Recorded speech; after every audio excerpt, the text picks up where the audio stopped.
Hello everyone, my name is Leandro Lima. I'm a master student at University of Taubaté.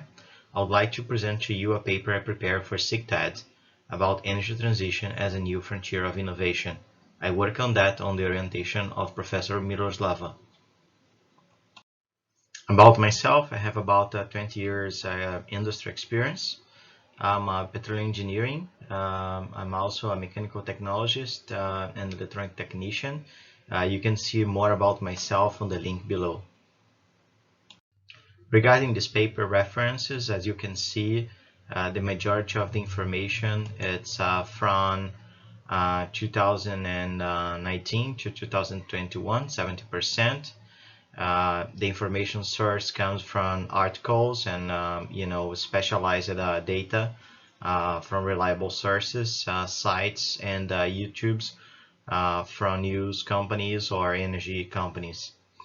The research is also divided between part Brazilian and part international data, and research areas are mainly on carbon capture, emissions, energies, ethanol, and efficient energy. So in the end of the day, what is energy transition? Energy transition is the seeking of energy sources or productive ways that generate less pollution and greenhouse gases. This is a new phenomenon with high demand for innovation. As we can see in the graph below from the International Energy Agency, our emissions have been growing year over year. What are the greenhouse gases? The greenhouse gases are gases that accumulate in the atmosphere, and they allow, the passage of the sunlight, but they do not allow the reflection of the heat, generating what we call greenhouse effect. Some of the main greenhouse gases are carbon dioxide, methane, oxygen nitrous, and some fluoride gases. Each one of the gases has a different potential, and although the CO2 is not the one with the highest potential, is the one that's more present. That's why all the others are, measured in CO2 equivalent as a reference. So overall, what is the impact of the greenhouse gases for the society, right? The main ones we hear about that in the news, climate changes. We see increase on the sea level, reduction on food production. We also see atmospheric pollution, right, as one of the issues that create diseases, heart diseases, respiratory diseases, and cancer.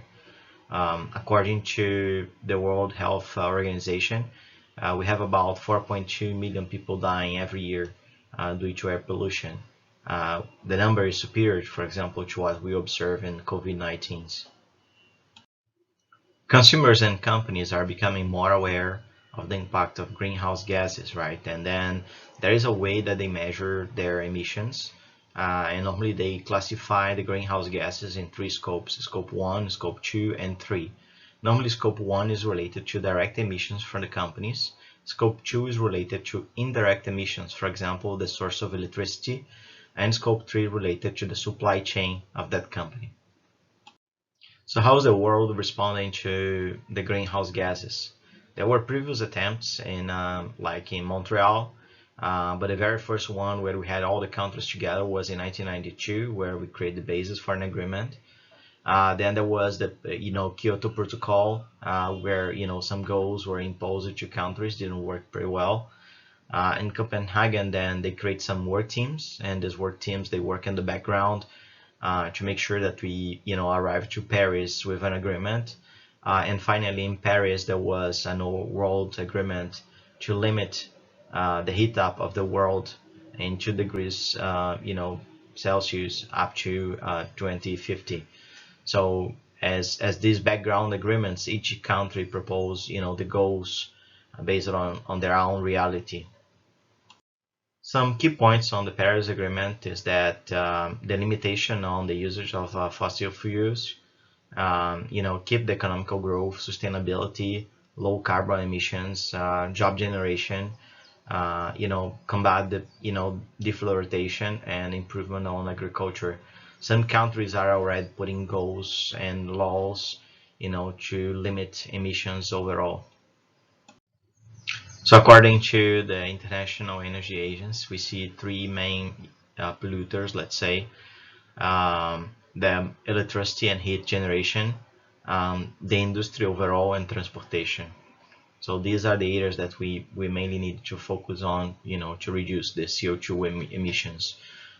If we look to the graph, we can see that from 1990 to 2018, we had a significant increase on CO2 emissions. In these emissions comparisons, we can see that Europe and the US, they are lowering or stabilizing their emissions in a high level, while underdeveloped countries are still increasing their emissions. Right? We can see China growing a lot. We see Brazil growing, and actually with a little trend of stabilization in the end of the graph. But there's a lot of production that has been transferred from developed countries to underdeveloped countries. On this graph, we can see that the oil demand will still high for a long period of time. So there are needs for different type of solutions. So even though we see an increase of natural gas that produces less CO2 and renewables coming up, we see coal as well going down, but will not be zero by 2050. There are needs for other solutions to come to play. We also see a slight increase on the nuclear and on the bottom of the graph. In terms of technology development, according to Bill Gates, we are living the best opportunity of innovation on human history. You can see his video underneath here as a reference. Regarding the reduction of CO2, 25% of the reductions will come from existing technologies, 35% from technologies under development, and 40% from technologies that are still not commercial. One of the reasons for the lack of investment in technology is the low cost of carbon in the market, according to Eklund.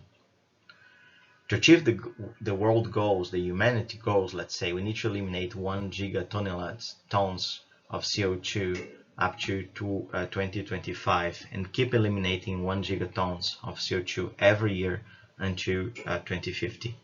That's a very aggressive goal. And to achieve these goals, we require technology, we require innovation.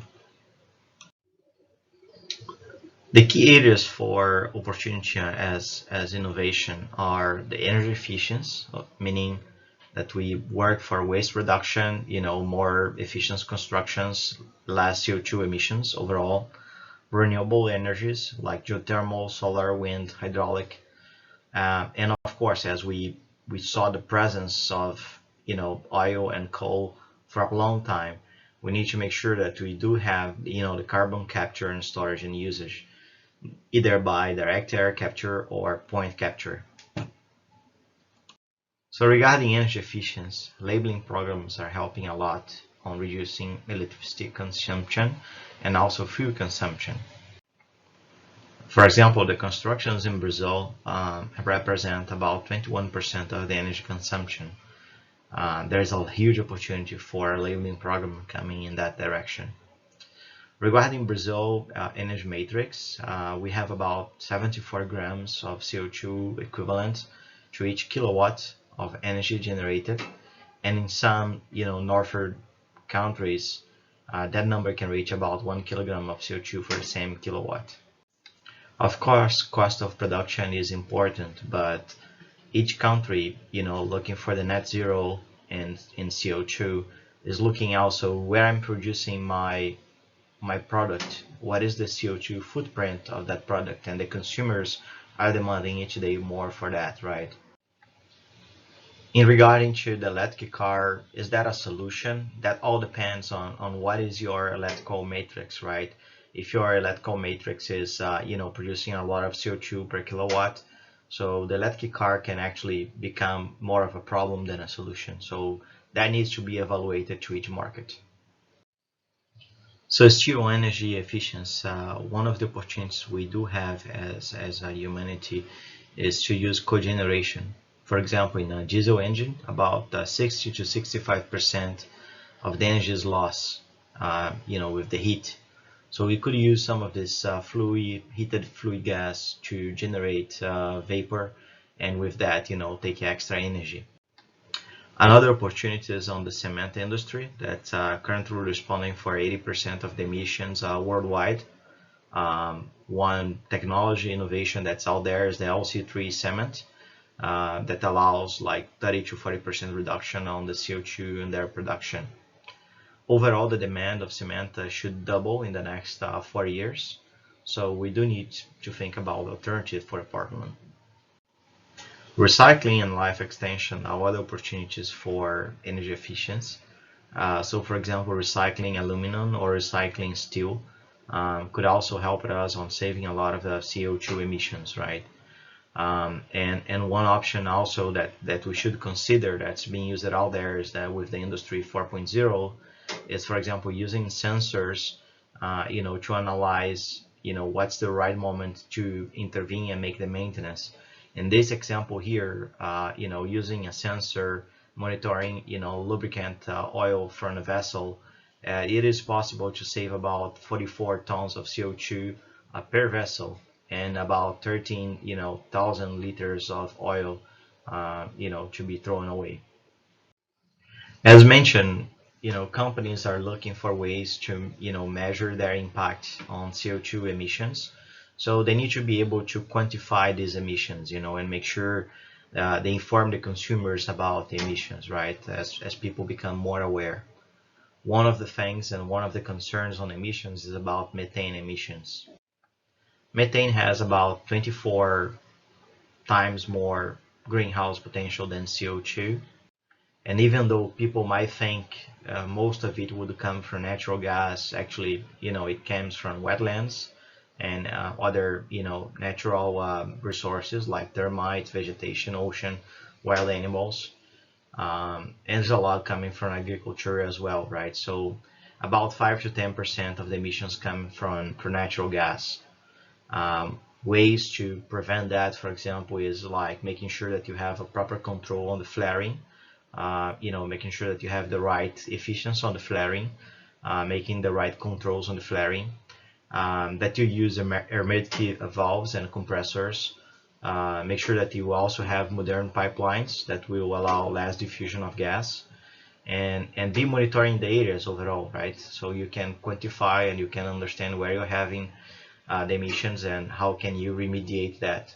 For example, in agriculture, rice cultivation has about 20% of the overall emissions on methane, and by changing the way that you are feeding your livestock or the way that you're treating your land, you could reduce your impact in the agriculture or livestock for methane. So measuring is something very important to allow you to take the actions. When we talk about renewable energy, one of the points that we need to talk to is about biofuels in general. One of the most used here in Brazil is the ethanol. We also have, the biodiesel and the biogas. Even though the natural gas is not renewable energy, I'm mentioning it here because it has less emissions overall. So regarding the ethanol, for example, there is a Japanese company that's currently developing with Brazilian University a fuel cell that can actually work on a mix of ethanol with water, and from there produce hydrogen and use the hydrogen to produce electricity to move an electric engine in the car. So that is a very efficient way because it takes the advantage of all the gas stations that we have already in place, right? So it doesn't need to create a whole new infrastructure, and also you don't need to be concerned about where your energy source is coming from and what is the CO2 being emitted by kilowatt that you're using, right? And one of the big advantages on biofuels is that while the plants are growing, they are capturing the CO2 from the air, and you might, when you are running your car, you are burning that CO2 and you are emitting that CO2 that will be captured by the plants, and you make a kind of a cycle, right? So as a reference for that, and the Brazilian, strategy of adding ethanol to the gasoline, as an additive, about 25% of our gasoline has ethanol in it. And also we also have the option to, fuel the cars with ethanol only. Brazil has saved about 566 tons of CO2 since 2003. So that's a big number, and that's about the emissions of all our neighbor countries here in the South America. There are also programs for the companies that produce ethanol, to make sure that they are efficient in the way that they produce. So the government is monitoring that they are each day more efficient in their production, and they are not emitting more CO2 than they are actually capturing. So some of these companies are taking advantage of using part of the plants that they collect to produce biogas. So that's giving a different option for them, using the digesters to produce gas for electricity, or even gas for cars. And other farms are are getting the motivation as well to use and making the same process. So we see biogas also growing a lot in Brazil. To give other reference for the audience, about 20, biodiesel has 20% less emissions than the regular diesel. Natural gas will have 20% less, CO2 than gasoline, and natural gas will have 42 less CO2 than coal when we talk about energy generation. And also, if you use natural gas in trucks, you could reach up to 94% less CO2 emissions. To give you a reference, you could go from 1.2 kilograms of CO2 per kilometer to 72 grams of CO2 per kilometer. So that represents a good opportunity as well, right? There is an estimation that natural gas could replace about 34% of the demand for diesel overall. Some more important information about the renewable energy. I didn't know that before I do the work, was about that 2% of the winds that we face in the earth comes from 2% of the sun. So depending on the area where you are, you could have more wind or less wind. That's kind of the motivation from where people are moving, some of the turbines offshore, where you can have more wind speed, right? And you can take more energy out of that. The solar panel costs are reducing a lot year over year, and it's enabling people to evaluate and install solar panels in their areas. For example, myself, I'm doing a study for my own building, to check what are the options, and it's being very attractive, to install solar panels for my own generation, let's say. That this kind of panels can live up to 25 years. So it's something pretty clean that can be easily implemented, and in the end of the day, with the financing, goes about to the same price that you pay for your normal bill. Hydropower is something that's also being used a lot in Brazil. It's part of the reason why Brazil has a clean energy. There are some controversies on the installation of the hydropower unit, but it can be used a lot as well. The other option that we also need to explore as renewable is geothermal. For example, Iceland has about 30% of the energy matrix based on geothermal. They have a very, very big geothermal potential. But geothermal is something that is not as mobile, right? As you install, you need to have an area that is specifically and has the geothermal potential for that. It is estimated that 3 to 4% of the global demand of energy could be covered by geothermal, right? Here, and geothermal, you don't think about just only on energy generation, but you can use that for heat generation, because you could have wells drilled where you have less than 200 degrees Celsius, for example. In these cases, you might just wanted to go there and drill those wells to heat the water and use the water to heat your house or heat your building, for example. Or if you have a high potential of heat, you might use actually to power a steam turbine and then produce electricity.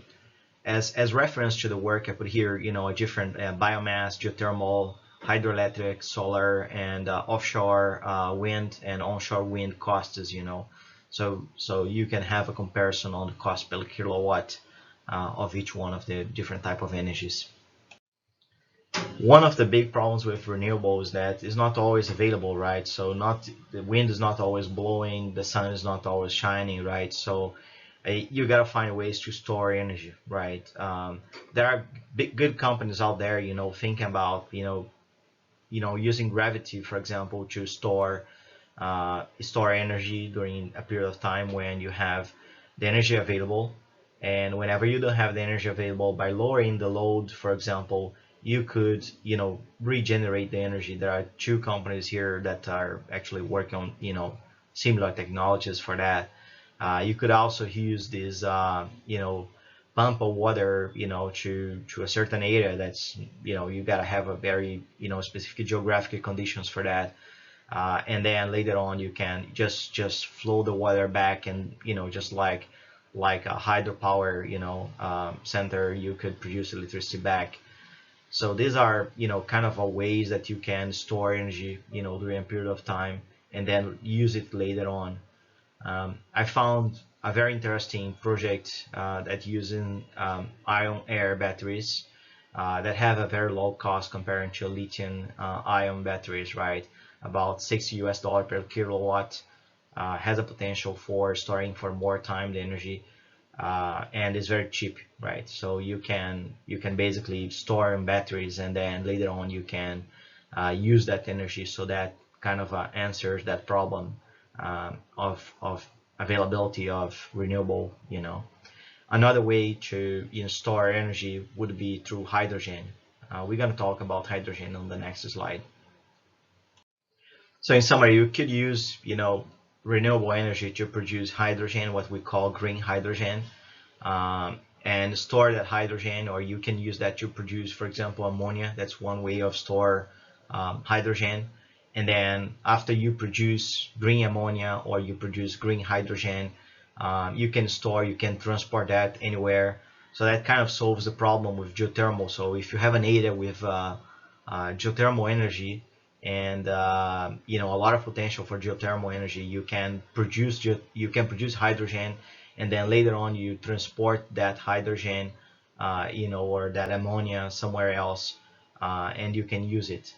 The big advantage about producing the ammonia instead of producing the hydrogen would be that the ammonia doesn't need to be pressurized for the transportation, so you lose less energy on the process of compressing the hydrogen on cylinders, and you don't need very specific cylinders for the storage of the ammonia. But both solutions work well for energy storage and can be easily transported to other remote locations, right?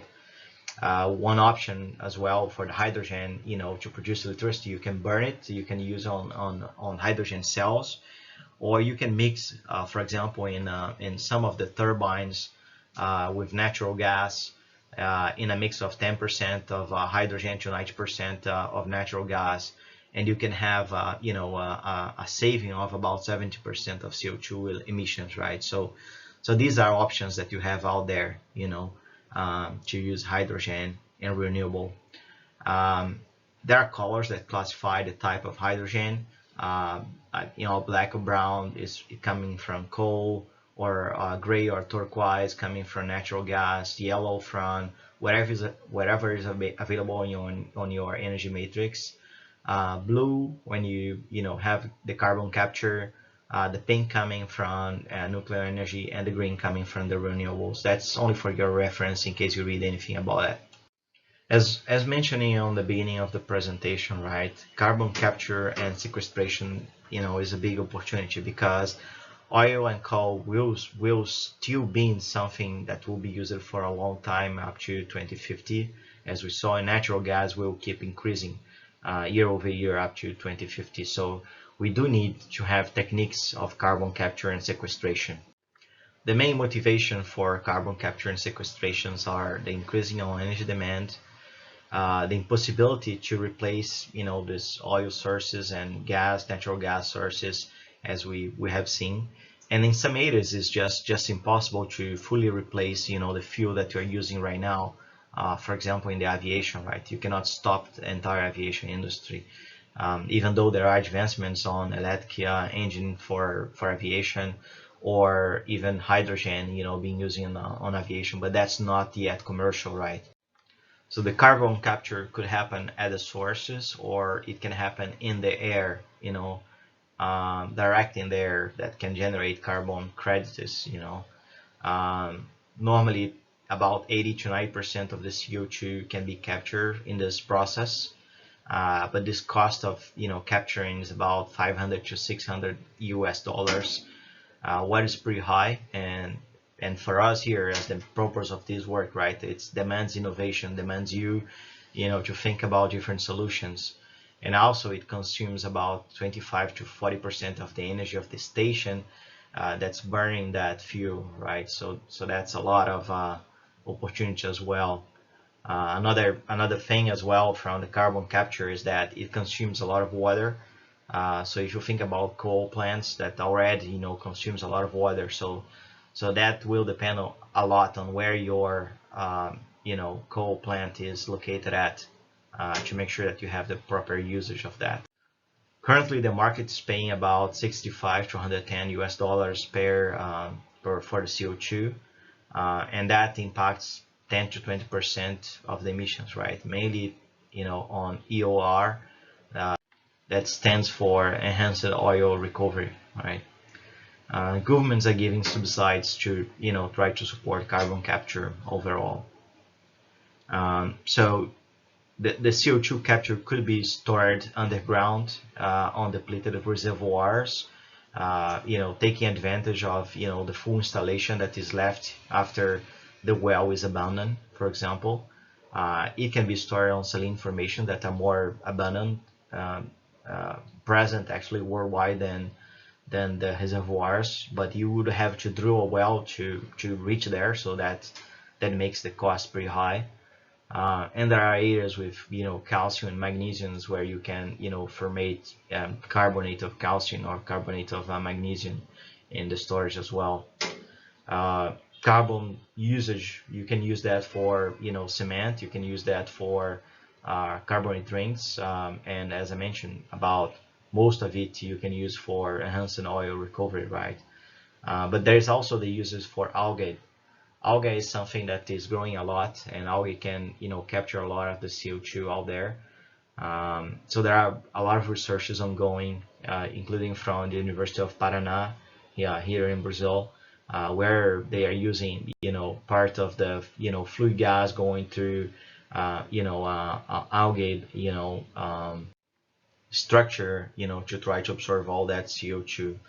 So that's something that's also under development that requires innovation. So, as conclusions of this work, right, there is a growing demand for energy. So there is a consequent need for innovation to make sure that we can, use that energy with less CO2 emissions. The world needs solutions. Humanity needs solutions for that. That's impacting our health. It's impacting our climate. Population is each day more aware of the impacts of that. We are suffering more of these impacts.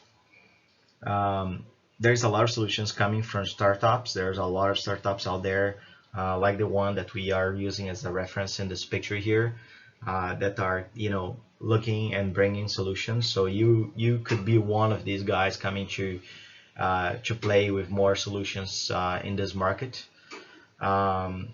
We need to be seeking for more efficient ways of working or consuming electricity with less carbon footprint. Uh, there are more potentials for development and on renewables as well, and on carbon capture especially. And in Brazil, for example, we do have a lot of applications with ethanol and biogas. That can be something that you can do nowadays if you are in Brazil and you do have your ethanol car.